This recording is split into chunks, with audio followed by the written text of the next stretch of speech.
Welcome back to Bassif. This is going to be my episode 1 review of Kishiryu Sentai Ryusoulger. Now, I've never reviewed or even watched a Super Sentai all of the way through. This is my first time, and I've got to say, I'm impressed so far. I know I'm a little late when it comes to reviewing this show, but hopefully I can get on track and, review the show week to week. So I'm going to be pumping out my episodes 1 through 4 reviews pretty quickly. We have a new episode tomorrow, which is episode 4, but it doesn't really release on websites until about a day after. Yeah, I don't live in Japan, so I do have to watch the show on third-party websites, so that's another reason why the reviews probably won't be out immediately after an episode releases, but it will be there nonetheless. I was originally going to review all 3 episodes that I've watched so far, or all 3 episodes that have come out in one video, but I feel like that would have been too long. I mentioned that in my Beast Morphers episode 5 review, so sorry if you're expecting them all to be paired together. I'll release separate videos pretty rapidly, probably 2 today,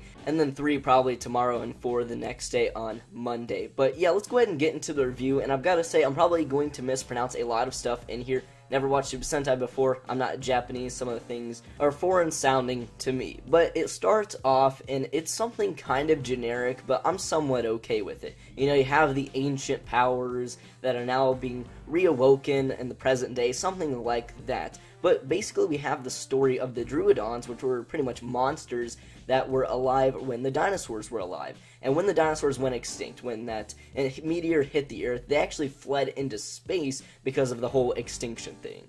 The Ryusoulger powers were created around the time that the Druidons were on Earth because, they were up to no good, they were doing mischief, all sorts of stuff, but once they fled, the powers were sealed in this temple until present day when now the Druidons have returned. Kind of ironic because these powers were created to fight the Druidons because they were up to no good, but now the Druidons are back only to get that power that was created, so if you think about it, it's kind of the Ryusoulger's fault that the Druidons are back and creating havoc. I found that kind of ironic, but I don't mind it too much. It creates a story. It's fine. The present day Ryusoulgers are training and they're living in this weird village thing, kind of secluded from the rest of the world, but a Minosaur attacks, which is a monster created from a human actually, and their negative emotions. And I forgot to mention the characters. So we have the 3 masters who currently hold all of the power, or most of the power, of the Ryusoulgers. So you got Master Red, Blue, and Pink. I don't think they say their actual names,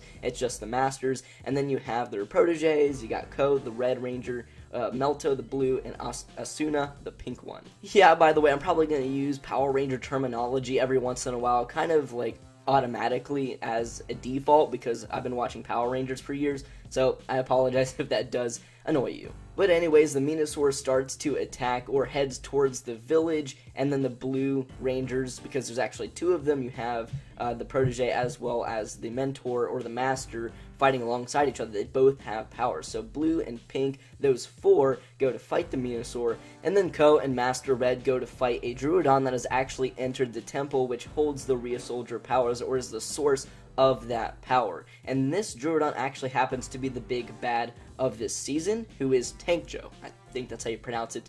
But anyways, he seems like an okay villain. We haven't seen too much of him throughout the first 3 episodes, actually, so I wasn't too impressed, but he's definitely very powerful and definitely a threat. He put up a fight and actually ended up killing Master Red. After that, inherits all of the power, then puts up a really big fight, and the Druidons fled. And actually, back at the fight scene with the Minosaur, which is this giant monster, the mentors of Melto and Asuna do pretty much the same thing. They sacrifice themselves, they die, and then those 2 inherit the blue and pink powers completely. Ko then finds his Dino Knight or mecha and forms a somewhat of a Megazord, but it's just the red mecha, and he goes ahead and fights the Minosaur and saves the day. And I have to say, that entire fight scene right there, I'm not a big fan of the mecha fights or the Zord fights in Power Rangers or Super Sentai. I mean, they're okay, they're a part of the show, but the thing is, I usually start to zone out around that time because they're very formulaic, but here it was very action-packed. It was something different than we really had seen in terms of quality, and it was just a blast. But the episode ends, and our main characters, the main 3, Red, Blue, and Pink, go out to find Black and Green, who left left the village some time ago. We don't know how long ago, or if it was their masters or maybe even ancestors who left the secluded village. We really have no idea, and they still haven't answered that question, which is a little weird unless I missed something. But those powers left the village a long time ago. No one knows where they're at, so the Rangers go to find them and fill the team. Overall, the episode was really good. It felt a little rushed at times if I had any complaints, but nothing too serious, and it didn't really hinder the experience all that much. It kind of felt like the Masters died off a little quick, but I guess they did have to do that for our main characters, our main Rangers, to really step up to the plate. And I like how the Rangers actually had some experience before they went off on their own, so we can still get that story where they progress over time and they become more responsible and better warriors, but at the same time they don't start from square one. Once their masters died, they still had some experience. They had already had these powers for a while, but the thing is, they had never done it without their masters. So you still get that progression where they're going to have to learn to be Ryusoulgers and be warriors without their masters, but it's not so crazy and annoying because they start from the very beginning and they don't know what they're doing. They somewhat know what they're doing, but they still have room to grow, if you know what I mean. The villains are okay. I sort of like the story with the Druidons and how they fled and everything, but you know, it seems a little generic, if you have to ask me. Plus, the little sidekick to Tank Joe, the main villain, was kind of annoying. That little mushroom thing, I don't remember the name, but that character was kind of annoying to me. I don't really like that character. And like I said, I'm 3 episodes in. I'm reviewing the first episode now, but I can say it doesn't get better with that character. Although the main villain did seem menacing, there really isn't much to him. Hopefully, over time, it gets better. We get somewhat of a backstory.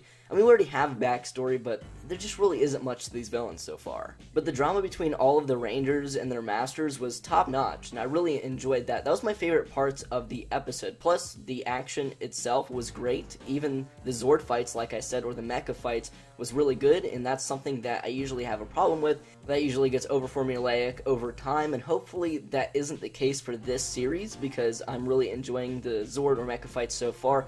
And like I mentioned earlier, I'm 3 episodes in, and they're still very good. If I have to give a rating out of 10, probably an 8 or 9, because the action was just that good. Now, of course, it's not only action that I look for in a Sentai or a Rangers. A good story is important as well, and I feel like this first episode really lacked in that. They did set up the rest of the series, which is fine, but it seems very generic so far, and hopefully over time that does improve. But really, that was most of the problems that I did have with it. Overall, it was put together pretty well. Like I said, the action was great and all of that, but overall, 8 out of 10 probably. But that's going to wrap it up for this video, guys. I hope you all did enjoy. Definitely stay tuned for more reviews on this show, plus I'll do like sneak peek analysis and maybe even some toys. I'm still debating that because it might be a little expensive to get them all the way from Japan or something like that.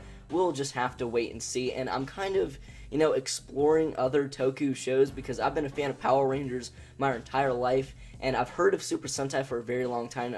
I've known about it in the different series, but I've never really watched it, and now that I'm actually giving it a try, I'm actually enjoying it. So I'm going to probably sneak into Kamen Rider here very soon or something like that, so definitely stay tuned for that. If you actually have any series when it comes to Kamen Rider, or even Super Sentai or any other Toku show, please tell me in the comments below, because like I said, I do know about a lot of these in the different shows that are out there, but I don't know really about the good ones and exactly where to start. I'd like to start with something new when it comes to Kamen Rider, and then maybe I can check out the older stuff later. Maybe I'll check out the newest series. I really don't know. That's just something that I'm going to have to figure out because I am enjoying Super Sentai, so I feel like I'd enjoy Kamen Rider as well. It took me a little while, and I'm kind of going on a rant here, but whatever. It took me a little while to actually give Super Sentai a try because I had watched a little bit of Go Busters a while back, but it just kind of weirded me out. You know, Japanese culture can be a little weird to me sometimes, and that kind of turned me off of the series. But so many people were talking about it, and, you know, Ryusoulger looked very good, so I figured I'd give it a try. Plus, you know, reading subtitles didn't seem all that fun, but I'm really enjoying it so far, and I really want to get into other Toku shows that I haven't watched before because I'd really only watched Power Rangers, and I feel like I'm missing out. But like I said, let me in the comments below what I should watch next, maybe review. And yeah, thank you all so much for watching, and I'll catch you all in the next video. Peace.